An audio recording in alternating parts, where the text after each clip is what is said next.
mooy audience de répartition bi nga xamante ne nii war nañ ko amal tribunal de grande instance bu Dakar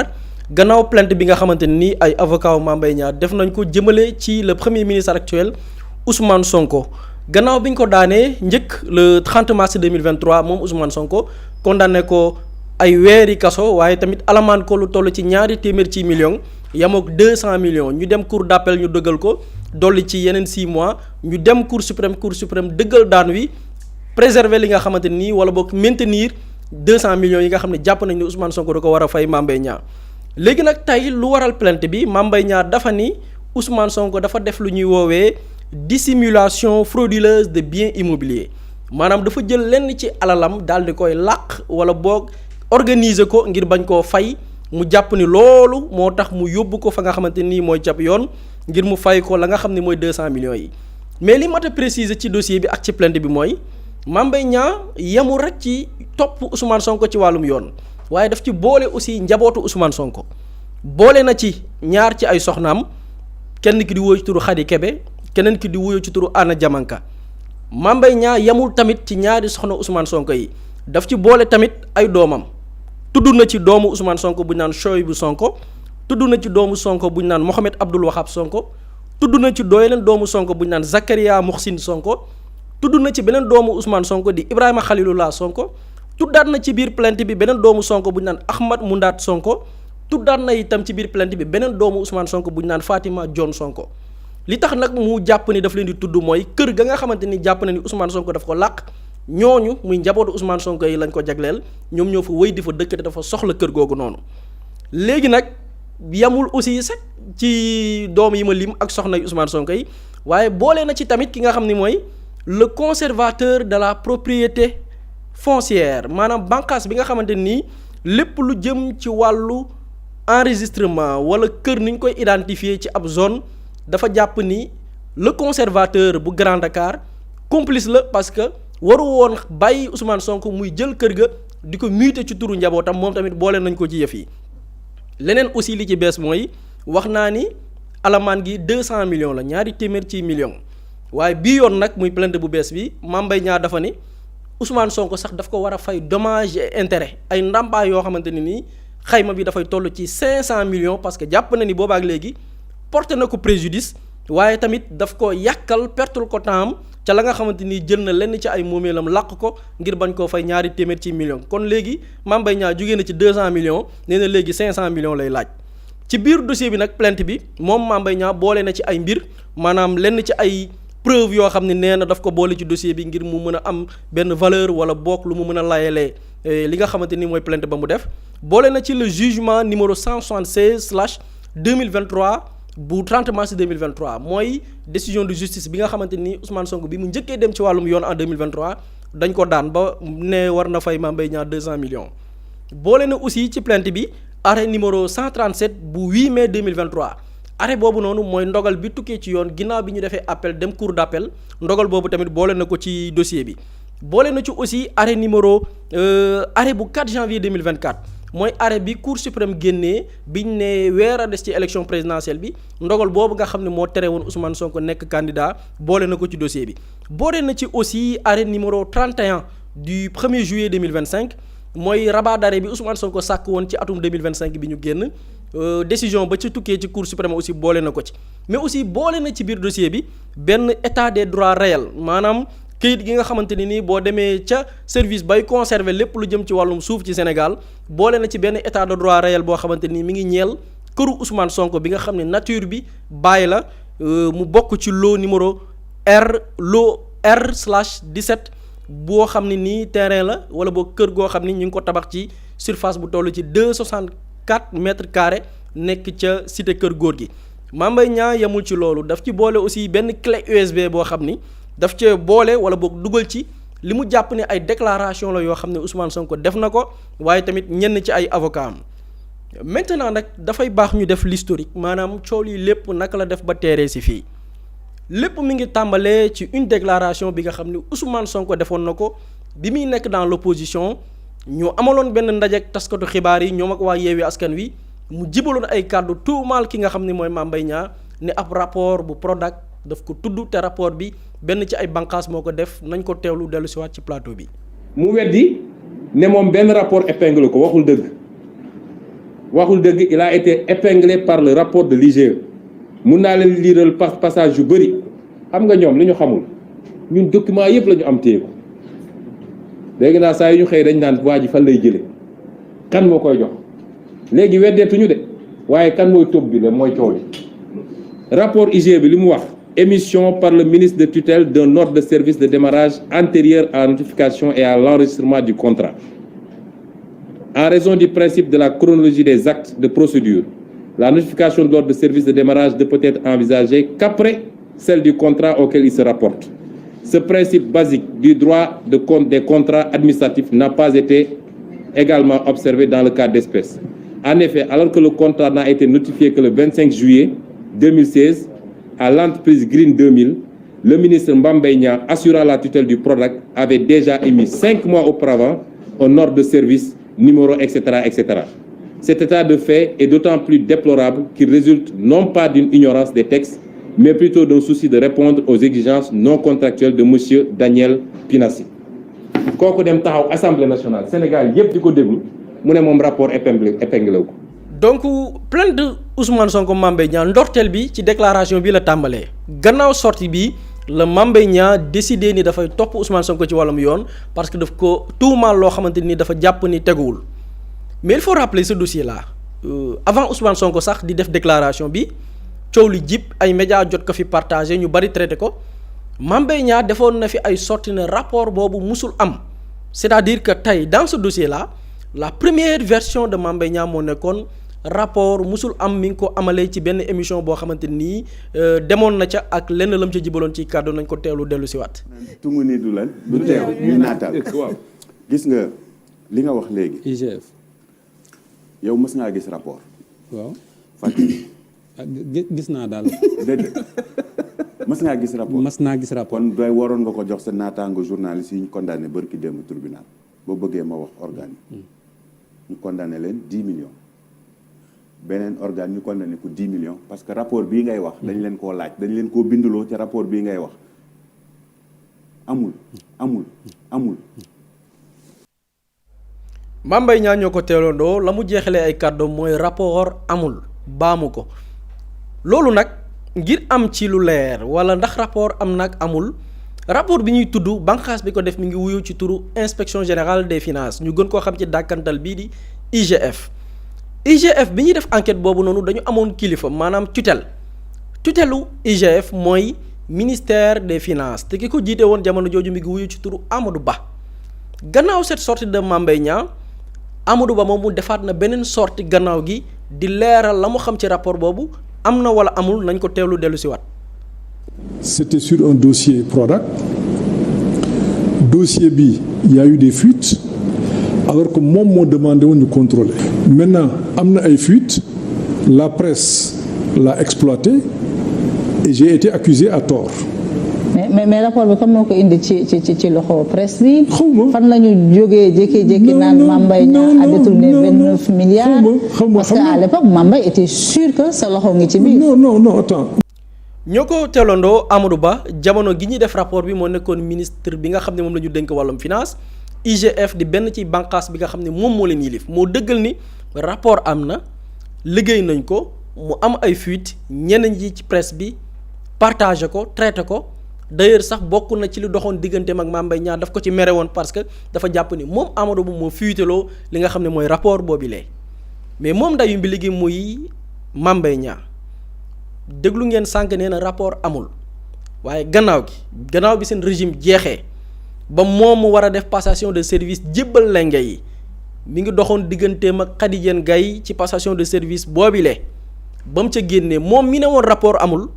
nañ ko teewlu lan la xam ci rapport boobile ndax ba tey dafay maintenir sa version muy rapport am na wala amul nañ ko teewlu. li nga ma laaj. waaw rapport boobu am na mooy premier rapport man boog Mame Mbaye Niang bi ma gis waaye comme que nee nga ñun ñëpp ñoo ko gisandoo du loo xam ne mën naa cee wax mais sama aqulaay taala damay wax ni que am na janvier 2024 bii nii la génn mat na ñetti weer xaw ma sax lu tax ñu nekk ba tey ñu ciy wax ginnaaw rapport boobu noonu pré rapportu am na laaj nañ ma ci tontu naa donte am na ñu jàpp ni que liñ ma laaj sax waruñu ma ko woon laaj. donc ñoo ko teelandoo maanaam bu ñu sukkandikoo ci li nga xam ne mooy les déclarations pas les déclarations de Ousmane Sonko nañ ko jël tege ko de côté mais déclaration ñi nga xam ne ñoo nekkoon ci nguurug Macky Sall à savoir Amadou Ba nekkoon ministère des finances ak Mame Mbaye Niang ñoom wax nañ ci seen làmmiñ ne rapport am na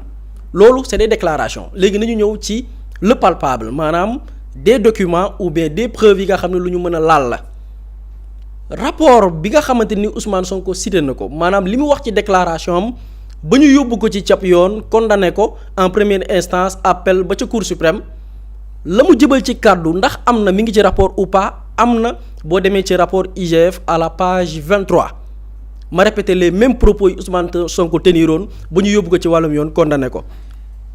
lan la ñu wax foofu en raison du principe de la chronologie des actes de procédure la notification de l'ordre de service de démarrage ne peut être envisagée qu'après celle du contrat auquel il se rapporte bu ñu xoolee contrat nañ ko war a toftantalee maanaam na mu ñu war a toppalantee li nga xamante ni mooy bataaxal ordre de service de démarrage ba nga xam ne jamono yooyu Mame Mbaye Niang moo ko signé loolu noonu mënuñu ko def lu dul ni contrat bi dañ ko notifié mu ne ci biir rapport bi li Ousmane Sonko lim ba ñu yóbbu ko ci yoon ce principe basique du droit des contrats administratifs n'a pas été également observé dans le cas d'espèce bu ñu xoolee nag ci li nga xamante nii moo ñeel wàllum droit te muy loo xam ne lu suufe la wala boog lu ñëpp war a xam boog kenn respecté wu ko ci bu ñu xoolee le dossier Prodac ñu ne en effet alors que le contrat n'a été notifié que le 25 juillet 2016 à l'entreprise Green 2000 le ministre Mame Mbaye Niang assurant la tutelle du Prodac avait déjà émis 5 mois auparavant un ordre de service de démarrage joxe numéro facture bi nga xam ne ñu ngi ko daté le 24 mars 2016 ñu ne bu ñu xoolee la nga xamante nii mooy contrat bi nga xam ne ñi ngi ko notifié ka war a gagner marché ba muy Green 2000 le 25 juillet alors que notification moo war a jiitu ordre de service Mame Mbaye Niang nag dafa joxe ordre de service laataa ñuy notifié la nga xamante ni mooy contrat bi lii la Ousmane Sonko wax ci déclaration bi tax ñu yóbbu ko ci wàllum yoon am nag amul boo seetee rapport IGF bi feeñ tey ma nga ca page 24 mu clair et net loolu benn la muy les éléments de preuve palpables en dehors des déclarations mu amaat beneen preuve mooy d'accord rapport bind nañ ko mais est-ce que rapport bi ay nit a ko def loolu aussi da ngay demaat ci rapport IGF bi di nga ko fa fekk parce que boo demee ci rapport bi on dit inspecteur des finances ñoo ko def gannaaw ba ñu jotee mandat ma lire textuellement un mandat de procéder à la vérification administrative et financière du programme des domaines agricoles communautaires muy Prodac dàkkantal wi sous la supervision de monsieur Samba Laobé Dieng inspecteur général des finances ay inspecteurs yoo xam ne ay inspecteurs des finances lañ di liggéeyal ministère des finances ñoom la ñu jox mandat ngir ñu dem caytu alal ji waaye tamit sur le plan administratif yorin wi projet bi nga xam ne moo ñeel Prodac ci njiital wala boog ci caytu benn inspecteur général des finances bu ñu woowe Samba Laobé Dieng Samba Laobé Dieng moomu suñu borom jël na ko gannaaw bi mu defee liggéey woowu noonu waaye ñeneen ña ko def ñu ngi dund ba tey loolu beneen preuve la beneen preuve bi mooy est-ce que déglu nañ ci nag ay nit maanaam am na ñu taataan ci mbir mi te ba tey ñi ngi fi nekk ay témoins effectivement am na te loolu da ngay référé wu ci le rapport de l'inspection générale des finances à savoir l'IGF parce que ci biir rapport IGF bi qu'est-ce qu'on dit amal nañ benn réunion avec l'équipe de Locafrique Locafrique moo nekkoon bailleur bi nga xamante ne nii moo doon décaisser xaalis di jox waa Green 2000 moo doon décaisser xaalis di jox ñu doon gérer wàllu communication moo doon décaisser xaalis ci ndigalu Prodac gannaaw bu ministère des finances wala boog ministère de la jeunesse bi nga xam ne bañ koy door projet bi ci moom la ñu tënkoon pour li nga xamante ni mooy projet bi ñu ne amal nañ ay réunion boo xam ne ñi ngi ko amal mercredi 30 janvier 2018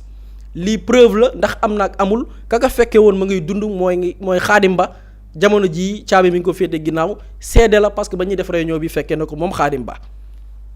nga demaat ci rapport bi on dit que la phase d'analyse documentaire et de triangulation des informations recueillies bouclée les vérificateurs en vertu du principe du contradictoire ont déroulé une série d'auditions ayant permis d'entendre respectivement ñu ne ginnaaw bi ñu defee li nga xam ni mooy l'analyse documentaire bi ñu dégloo Xaadim Ba bi nga xam ne mooy bailleur bi mooy décaissé le 30 janvier 2018 Xaadim Ba mi ngi dund ba tey ba ñu jox leen les documents ba ñu téye ko ñoom ñi nga xam ne ñooy inspecteurs yi dañu def li nga xam ne mooy le principe du contradictoire maanaam tudd nañ ci ay nit ne diw jot na xaalis diw dekeese na diw moo joxe ndigal dañu dem déglu diw ñooñu noonu ñoom ñooy ñan ak ndax la leen di waxal dëgg la ak kañ la leen déglu ñu ne déglu nañ le 20 février 2018 ku ñuy woowe monsieur Ibrahima Cissé moo géré benn société bu ñu naan Tida dafa gagné woon marché ci biir le projet Prodac te bu ñu dégloo keneen ci biir kilifay Prodac yi wax na ni moom Ibrahima Cissé dafa am ay relation ak Mame Mbaye Niang tudd kooku déglu nañ ko le 20 février 2018 mi ngi dund ba tey ñu ne déglu nañ ku ñu woowe madame Maymouna Ndour di directrice générale du cabinet de conseil et de communication 3M Universel déglu nañ ko le 20 février 2018 Maymouna Ndour boobu mi ngi dund ba tey mi ngi fi le 23 février 2018 déglu nañ ko ñuy wooyee Mamadou Lamine Camara di directeur général benn société bu ñu naan ITAA di International Transit Al Amin parce que Ibrahima Cissé bi mu leen limal sànq bi ñu ko joxee marché te amu ci xam-xam liggéeyu ko amu ci expertise entreprise bii la dem ci Mamadou Lamine Camara ngir mu defal ko liggéey ba parce que mënu ko boole kook nag ay surfacturation kii tamit déglu nañ ko le 23 février 2018 c'est une entreprise légalement constituée ici au Sénégal muy une entreprise de transit ñi ngi fii seede yaa ngi fi le 7 mars 2018 déglu nañ ko ñuy wooyee Mamina Daffé mooy nekkoon coordonnateur national bu Prodac moom itam déglu nañ ko ci biir dossier bii nii ma ngay dund ba tey ku ñuy woowee Jean-Pierre Senghor déglu nañ ko le 13 mars 2018 moo nekkoon moom tamit ancien coordonnateur bu Prodac daanaka moo njëkk a jiite Prodac nekkoon seen coordonnateur bañ ko créé ba noppi Mamina Daffé dool ci topp Pape Malick Ndour door ko wuutu déglu nañ le 15 mars 2018 ku ñuy woowee Daniel Pinassi moom moo nekkoon coordonnateur général projet bi nga xam ne mooy Green 2000 entreprise israélienne bi ñu joxoon marché bi moom Daniel Pinassi moo nekkoon seen coordonnateur moom it déglu nañ ko kooku ma ngay dund ba tey donte dégg nañ ne après daw na génn Sénégal donc lii moo xew lii lañ ne amul te mi ngi ci biir ay rapport ay nit bindu ko mu leer mu am ay date ña ko fekkee woon ñëpp a ngi dund ku ci nekk mën nañ laa taataan ba tey loolu élément matériel la mais beneen élément matériel buy wane ni ce procès dañ ko biaisé c'est-à-dire que dañu condamner Ousmane Sonko sur du faux du samay kàddu damay sukkandiku ci ay fait bi ñuy mënee enquête bi ba lii lépp feeñ ñu naan rapport am nag amul dañu jël dossier bi jox ko waa DIC muy division des investigations criminelles Ousmane Sonko DIC woolu woon na ko jamono jooju bi DIC noppee ci Ousmane Sonko DIC comme ni ñu ko waxee ci dàkkantal gi dafay def investigation même Ousmane Sonko tey bu nee la mu wax mënul génnee preuve yi DIC mën na def des investigations xool ba xam am na wala amul DIC jamono jooju ci njiital commissaire Adramé Sarr dafa bind waa IGF biñ ne ñoom ñoo def rapport bi ki ko jiite woon jamono jooju mi ngi wuyu ci turu Amadou Niang commissaire Adramé Sarr bind ko ne ko rapport bi ñuy coow teñ ne sa bànqaas moo ko liggéey am na wala amul Amadou Niang tontu ko ni rapport amul lii boo dégloo conférence de presse bi avocat Ousmane Sonko koy def dañ ko dippee un mensonge d'État c'est-à-dire que dañu condamner Ousmane Sonko sur du faux sur du mensonge par la complicité de qui un agent de l'État loolu beneen élément la beneen élément bi ci am aussi et moo waral la suite logique tey li tax Mame Mbaye Niang dem tribunal ne dafay laaj 500 millions ya bokkul ak 200 millions ya mu sàkk woon Mame Mbaye Niang ci procès bi l'objectif bu ñu ko jàngatee dans la forme c'était une manière d'humilier maanaam toroxal ab doomi aadama pourquoi bi ñu yóbbee Ousmane Sonko ci yoon dañ ne moom dafa bëgg a seral deram mais non bu ñu xoolee dans l'acte dañu bëggoon toroxal nit ki parce que la ñu sàkk woon ñu fay leen xam nga ñaata la 29 milliards la Mame Mbaye Niang waxoon ñu dàmp ko maanaam Ousmane Sonko tey boo ko ne woon fayal 29 milliards dafay jël alalam gépp jaay ko pour mën a fay bor boobu noonu loolu lañ sàkk woon ñoom mais ñu dem tribunal daan Ousmane Sonko 200 millions mu nekkoon une condamnation bu inédite parce que rares sont des sénégalais yi nga xamante ne ni assisté nañ fu ñu daanee nit pour diffamation ne ko far nga fay 200 millions muy gulet mais quel était l'objectif pourquoi on voulait condamner Ousmane Sonko mu fay 200 millions dafay confirmer la mu junj ca njëlbeen muy une tentative d'humilier la personne toroxal ko lottal ko weer ko ci digg penc bi dañ ko condamné ba pare gannaaw bi ñu ne 200 millions la war a fay Mame Mbaye Niang def une sortie ne ordonnance bi lay xaar maanaam dogal bi Cour suprême génnee lay xaar ngir def lan nañ ko déglu ci extrait bi dellu si waat ci plateau bi. donc loolu laa bëggoon leeral di wax ni que xaalis bi ñu ciy wax maître defe naa dinañ jël disposition yëpp pour que huissier bi bu affaire yi génnee rek ñu saisir këram xaalis bi dañuy laaj ñu yokk ko 29 milliards lañ laaj dem dañuy laaj ñu yokk ko. ñoo ko teeloondoo Mame Mbaye Niang dañu condamné Ousmane Sonko xaarul ba xam Ousmane Sonko dafay cotiser ngir ñu fayal ko xaarul ba xam Ousmane Sonko dafay leb xaalis ngir ñu fayal ko xaarul ba xam militants yi ñooy dajaloo def cagnotte Kopar Express ngir fayal ko moom automatiquement dañu condamné Ousmane Sonko rek mu ne nañ dem jëli këram te alors que du moom en tant que plaignant moom mooy wax dañuy jël kër wala duñ jël kër loolu di prouver que y avait une tentative d'humilier la personne nangu këram toroxal njabootam génne leen ñu taxawaalu ca mbedd ma lii moo nekkoon l'objectif en dehors de la condamnation bi nga xam ni l'objectif final c'était plutôt empêcher Ousmane Sonko nekk candidat mais le deuxième objectif c'était d'humilier la personne toroxal ko ba mu ne tot ci la Ousmane Sonko nag jël décision xam ne ñii fii la ñu bëgg a jëm ak man génnee sama njaboot toroxal leen ci la jëlee une décision à cette époque te loolu mi ngi ko xamle en juillet 2025 ci benn déclaration bu mu amal gannaaw bi Cour suprême nee na lee rabat d'arrêt bi nga xam ne sàkk woon na ko. jóge ci loolu ci li ñuy wax diffamation ne 200 millions laa war a fay yokk peine bi pour ma bañ a nekk candidat waaye boole ci ak coxor goo xam ne lañ ci doon jublu mooy fexe ba lu su dee am naa alal ñu nangu ko yéen dégg ngeen après ñu taxaw ne sama kër la ñu bëgg a nangu loolu yóbbee woon na ma ba sama benn kër gi ma am te sama ñàq rek laa ko amee musuma jël lu ma moomut bi ma xamee ni ci lañ jublu ne dañ koy jël damaa dem jël notaire def donation jël kër gi may ko sama njaboot tey man soo demoon sama déclaration patrimoine doo fa fekk kër ndax kër gi ma am dama ko mujj jël def donation fay droit de mutation yu cher def ci samay turu doom ak samay turu soxla ci coxor gi ñu boole woon ci affaire yi rek pour bëgg lu néew li ma amoon ci alal ñu nangu ko si xañ sama famille héritage ba pare jaare foofu tere sama candidature moo tax ma ne dossier bi commencé gul sax parce que mënul demee noonu. donc ci déclaration Ousmane Sonko bi la Mame Mbaye Niang sukkandiku moom ak ay avocat am ne dafa def lu ñuy woowee dissimulation des biens immobiliers ngir bañ koo fay xaalisam donc dossier boobu noonu tey le tribunal de grande instance bu Dakar war a taxaw càmbar ginnaaw bi plainte bi nga xamante ni Mame Mbaye Niang def na ko Ousmane Sonko waaye yemul rek ci Ousmane Sonko daf ci boole njabootam maanaam ñaari soxnaam boole ci aussi ay doomam boole ci aussi le conservateur bi nga xamante ne nii ñooy caytu boo demee au niveau des services des domaines lépp lu jëm ci wàllu mutation lépp lu jëm ci wàllu enregistrement de terrain wala kër ak lu mu mën a doon moom tamit boole na ko ci biir parce que dafa jàpp ni complice la parce que waru woon nangu Ousmane Sonko di muter kër ga di ci jëlee turam di ko def ci turu njabootam donc loolu moo nekkoon l'info du jour soxna Aminata. am na solo Boury ñu bàyyi la nga naan ndox tuuti ci rappel bu am solo bi nga xamante ni def nga ko ñeel dossier Ilimani jëwriñ Ousmane Sonko ak Mame Mbaye Niang Pape Samba Mame Mbaye Niang jóge na léegi ci 200 millions yi mu doon laaj képp mi ngi ci 500 millions yoo xamante ni ay amende lan la ci boole mais par contre plainte bu yees bi nga xamante ni teg na ko tey li muy sàkku ci Ilimani jëwriñ turam bi mu toxaloon génne ko def ci turu njabootam ndax loolu ci wàllum yoon bu fekkente ne nit xam na ni ay nit ñi ngi teg ay manigance pour nangu këram manis naa def ay pexe ngir soppi li nga xamante ni si moom mooy turam ci document bu fekkente ni loolu it lan la ci yoon wax. déjà di féliciter Boury pour l'excellent travail de chronologie quoi maanaam li nga xamante ni xew na ci dossier bi yëpp et je pense que si tous les journalistes c'est pas parce que nag li may liggéey ak moom moo tax ma koy wax mais réellement et vraiment sincèrement si tous les journalistes sénégalais mënoon nañ di def liggéey bii nii kon xëy na qualité débat public bi doon na gën a yokk quoi parce qu'on est dans le factuel maanaam c'est-à-dire que li mu wax nii yëpp amul lenn loo xamante ni nit mën na ko ci teggi parce que ay fait la ay këyit la et malheureusement nag on n'a pas plusieurs Boury Diakhaté ci suñu presse mais moo tax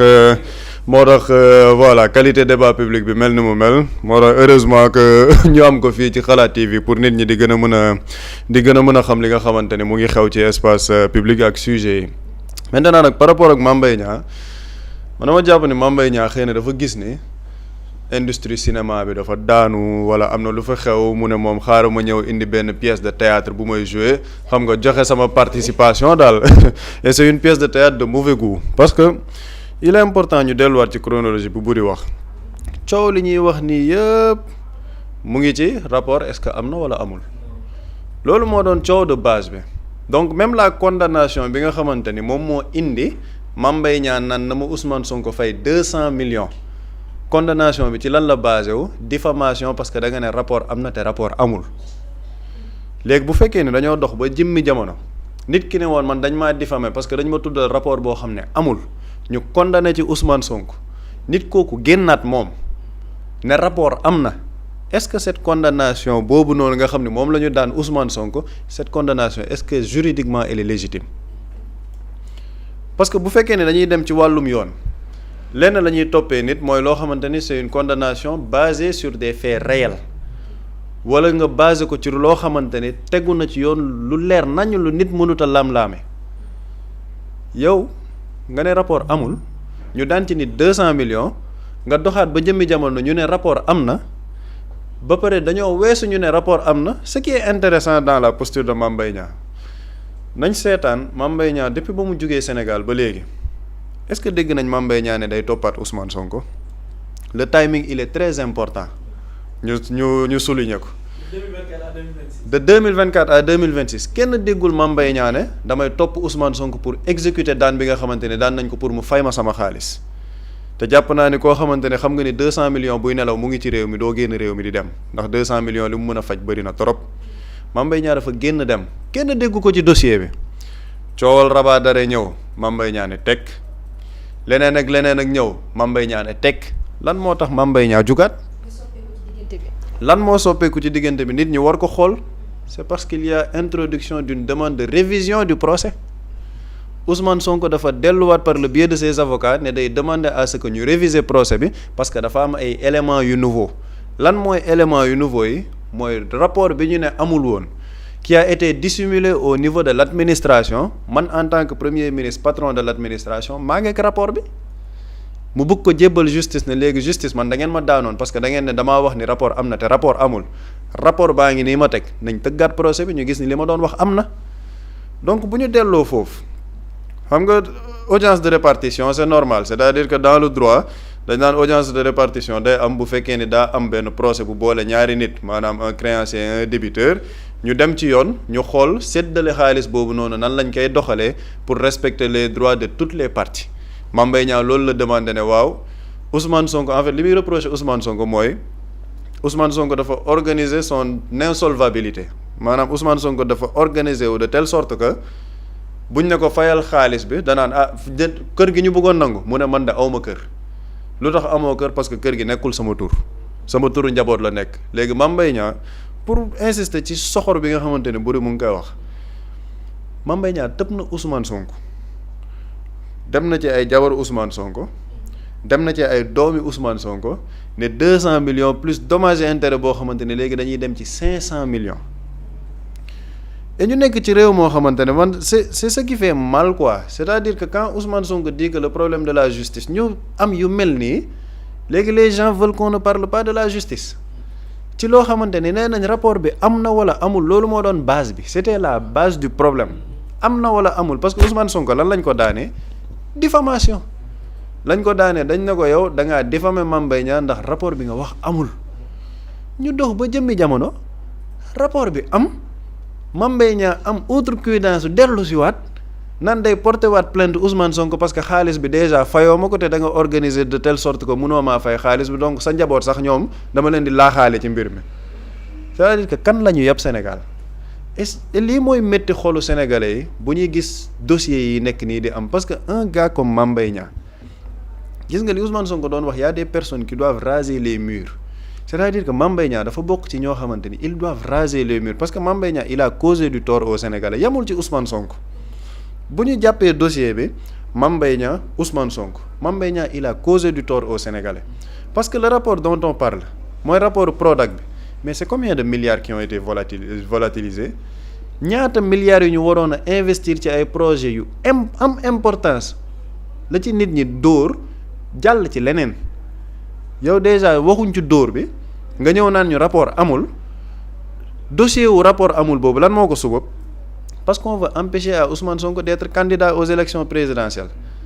léegi ñàkk may Ousmane Sonko mu nekk candidat loruñ Ousmane Sonko kese de il y avait des milliers et des milliers de Sénégalais yoo xamante ne dañ ne ñun kii mooy suñu choix kii la ñu bëgg def président de la République donc yow par ta propre personne ak sa malhonnêteté xañ nga un choix à des milliers et des milliers sinon des millions de Sénégalais léegi ñu mayaat Mame Mbaye Niang boobu toog xaw ma Canada la nekk xaw ma Maroc fan la nekk mais mel ni dafay narguer nit ñi quoi et gis naa keroog yemul ci plainte bi ñu ne Mame Mbaye Niang nee na day plainte Ousmane Sonko Cheikh Diba ak Yacine Fall parce que waaw maanaam dossier rapport bi ñu wax ni dañ ko jël c'est pas un rapport boo xamante ne da koy impliqué xam nga ñii c'est-à-dire que dañoo yab sénégalais quoi dafa nekk nit yoo xamante ne dañoo yab sénégalais maintenant li ñuy xaar par rapport à cette justice mooy li ñu nekkaat di wax man jàpp naa ne audience de répartition d'accord Mame Mbaye Niang moom moo ko laaj ak yooyu mais la véritable urgence dans ce dossier c'est la révision du procès loolu mooy véritable urgence du dossier bi parce que quand même nag wax dëgg neex yàlla Mame Mbaye Niang du toog depuis des années tooñ sénégalais yi tooñ nit ñi toog fële naan dañ koy fay 200 millions 500 millions c'est-à-dire que man dama dem ba ci biir sax ma ne est-ce que ñii psychologiquement est-ce qu'ils sont bien constitués quoi est-ce que ñu ngi ànd ak seeni xel parce que jombaluñ seen bopp dara après nag dañuy demaat ci débat public mooy li ma doon wax sànq parce que li tax may souligner travail Boury da ngay xool presse bi ni ñuy traiter l'information quoi ils veulent politiser l'information duñu dellu si waat ci information dëggantaan bi mooy rapport bi ndax am na wala amul jaar bi nga xamante ne am na fi mais Boury souligner na lu am solo ba ñu interpeller le gars bi ne non rapport amul mais xam nga dañoo jël document boobu boole ko ci biir dossier bi pour ne voilà c'est un agent maanaam assermenté moom moo wax ni rapport amul te kooku il était bien placé tey ji ci structure buy wax ne ndax rapport am na wala amul